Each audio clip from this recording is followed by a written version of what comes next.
Jamison. Within the shortest time, I knew it was you. Those big blue eyes that will forever be my favourite part of you. The eyes you've so generously shared with our perfect little girl, Sophia. Thank you for waking up each day and choosing me. I love you. She was a maths teacher from Port Lincoln, and he was making a name for himself in the AFL. And Finlayson will take the shot. Finlayson scores. Finlayson back-to-back goals. I promise to always be by your side, the ups and downs, and always be your rock no matter what the circumstances are. For this couple and their daughter Sophia, that promise has special meaning. I promise to always hold your hand and bring comfort to your life. Kelly, I love you. When I'm just with Jeremy and Sophia, it's just like nothing has ever happened to us. At home, we're just literally a normal family, and that makes me so happy. But not all fairy tales have a happy ending. Jeremy had signed to play with the Power, and 12 days after they arrived in Adelaide, Kellie was diagnosed with bowel cancer. So what were the symptoms? Jeremy actually made a joke about my bad habits and how we would possibly need to take around a portaloo when we drove anywhere. I kept joking about why you're on the toilet so long. And then Kelly snapped one day and I said to myself, no, that's not normal. We need to go get this checked. I just had a complete blockage in my bowel, and they found a tennis ball sized tumour in my colorectal region. And he ran up his paper and was like, this is what bowel cancer looks like. And I was like, you're taking the piss. Jeremy was like, what? Obviously freaking out. And I got up with my cannula still in my arm and walked out and said, I'm going home. And I remember going into the club, training, and meeting people that I've never ever seen before in my life, and just crying, just breaking down crying, and couldn't control it. You just start crying out of nowhere. And they instantly just gave me a big cuddle. I can still remember it. So I started chemotherapy and radiotherapy on my 26th birthday. Oh my God. Happy birthday. Wow. First birthday as a mother. When did it start to hit home?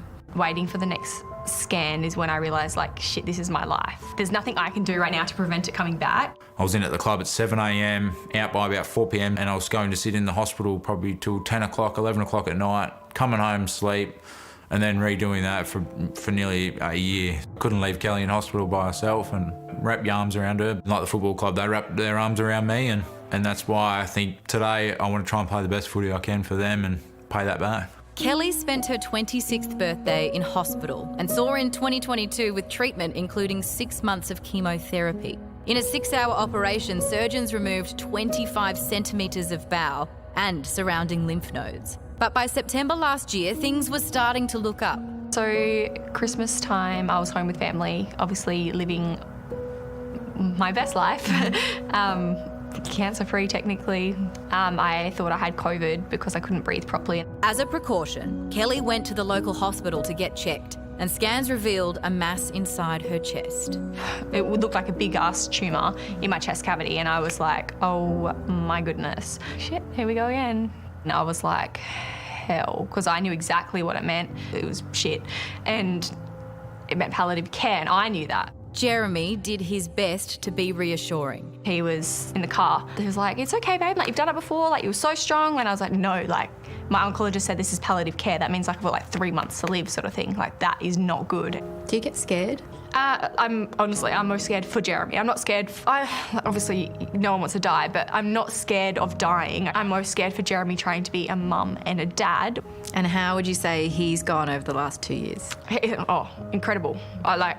I don't know how he goes to work the way he does every single day and put on a performance, I guess, each weekend, the way he does so well with everything that he's going through. Finlayson off the right boot this time, has kicked his fifth, and doesn't he love it? So that gives me joy watching him do what he loves. So now that he knows that every time he's out there performing, I'm happy. Football is a release where I go and just enjoy myself. No problem at all for Jeremy.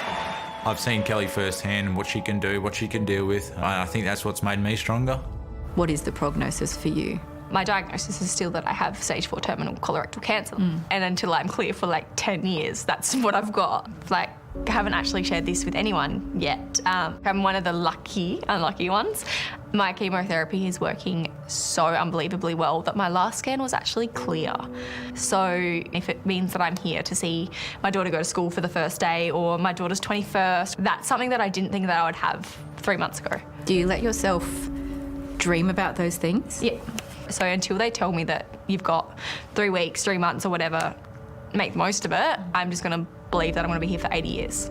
And I live for every day and try and make the most of every moment I do have with my daughter and husband. Kellie is using her profile on social media to warn young people about bowel cancer. It's a shit disease that I've got and like it sucks that I have to have it. But the disease itself has given me such a purpose in life to try and help save other people's lives. For 25 to 34-year-olds, it's the second leading killer cancer, but nobody talks about it. Like nobody wants to talk about poo.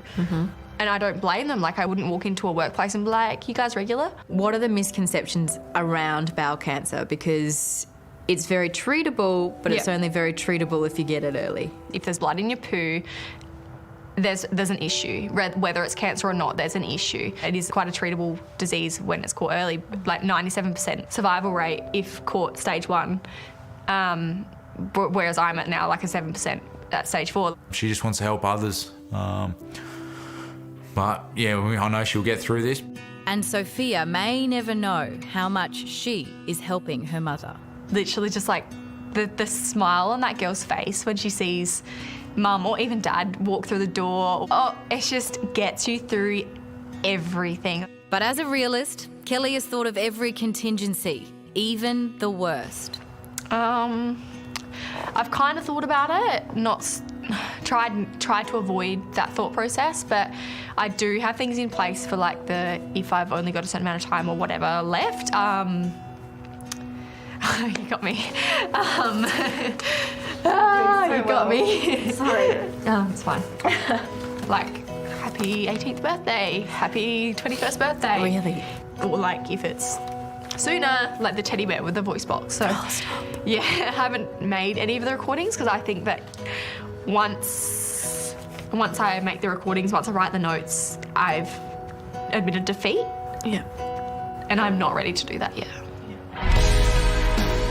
Wow, mental toughness of that young woman. Extraordinary young woman, right? Kellie doing incredible things. Great chat with Georgie Tunney there, but you'd think that time of your life is supposed to be so special. You're getting married and, planning out what your future looks like, not trying to bargain for time. Yeah. It's a good reminder. It's like, don't wait, go to the doctor. If you're unsure, go. Yeah. Oh, yeah, that contribution could be literally life-saving. Yeah. Also. And you're right, it's meant to be a special time, but you listen to her. Oh, she's making it a special time, She right? is. Like the purpose she's got out of it, the determination, just everything she's put on display there.